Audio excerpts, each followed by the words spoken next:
I started working on this more. So as you know, we already got the hood just sitting on there. Got a nice little cup holder. Got the light bar hook, you know, sitting up there, welded. It's adjustable. We got 87 Suzuki 230, 5-speed with reverse. We took the front wheels off and stuck it on here. So we still need to mount the brake. Still need to mount the brake rotor and the brake calipers. The front end is not sitting on anything. And you can see how nice and high she's sitting up off the ground. The calipers are just hanging.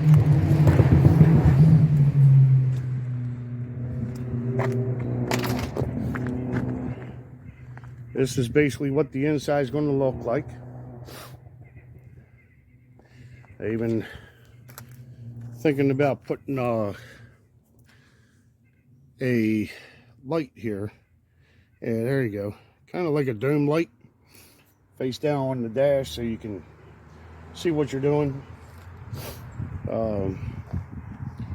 Need to count some money or whatever.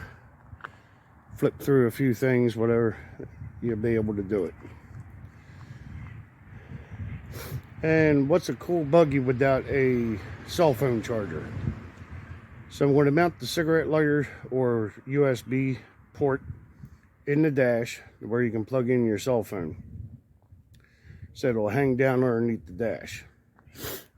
The seats are just sitting in there just for mock-up to see how it was going to look with my shifter, which you can barely see. So it's going to work. What I'm going to do is I'm going to take the handle off of it, and I want to extend it out further, and that's probably what I'm going to do. Is I'm just going to extend that out here a little bit, and the person riding passenger is just going to have to keep their hands on the old shit bar. So we got fully functioning stick shift. You see it goes through the gears, It's reverse. So when you hit down, you're actually going up in the gear. You're pushing forward, you go up through the gears. You pull back on it, you go down through the gears. And I know you guys got tired of hearing me saying, oh, the reverse cable, every episode. Guess what? It's done. Not all the way, but it'll shift it. So, when you pull it all the way back, it goes forward. Okay, and then when it locks it in the forward. So when you do this, now she's in reverse. So I just got a pair of vice grips in the arm on there for right now because I need to make sure I got enough throw for it, and it actually works. And we have an emergency brake. So when we put the brake caliper on, get the brackets welded, you can pull that back and it'll apply the emergency brake.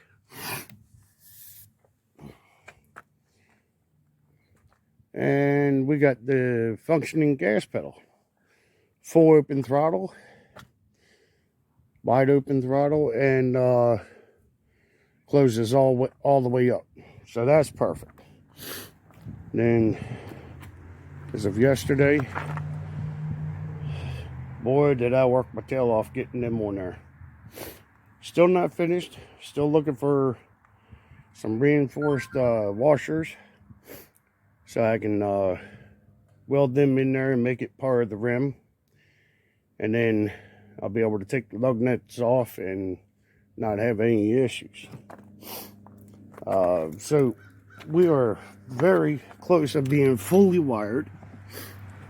So our neutral and reverse sensor is hooked up. The wires to it are up there in the front. We have our starter solenoid, which is fully functional. It has a little tab up here I'm going to use, and I'm going to spot weld it right up there. So it should be sitting right up in there. Then I got my battery terminal. I'm going to come over for my battery. I made a battery box on the very back. I know I said I was going to put it up there, but this looked like to be a better spot. It's out of the way. Nothing can hit it, and it should be fine. The exhaust is going to get raised up a little bit more, and it's going to be shortened, and it's going to get pulled up a little bit higher so it clears this guy here. And well, there's the old zesty rusty chain. Ain't no rusty zesty no more. Shit looking great. Looks like a brand new chain. Look at that. You cannot beat Metal Rescue. I don't care who you are. You'll never convince me. So that's where those shocks are going to get mounted for the rear, if I choose to do that. If not, I'll put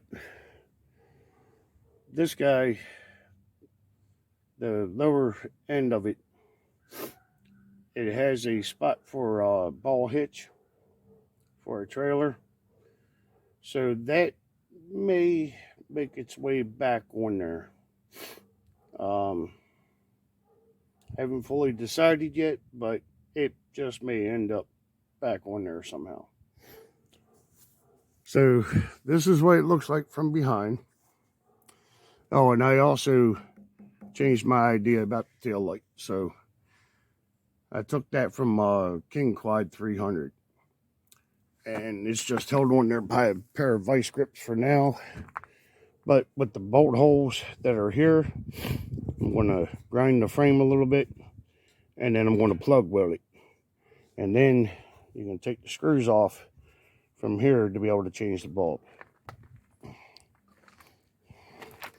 So there's our quad shock in the rear setup.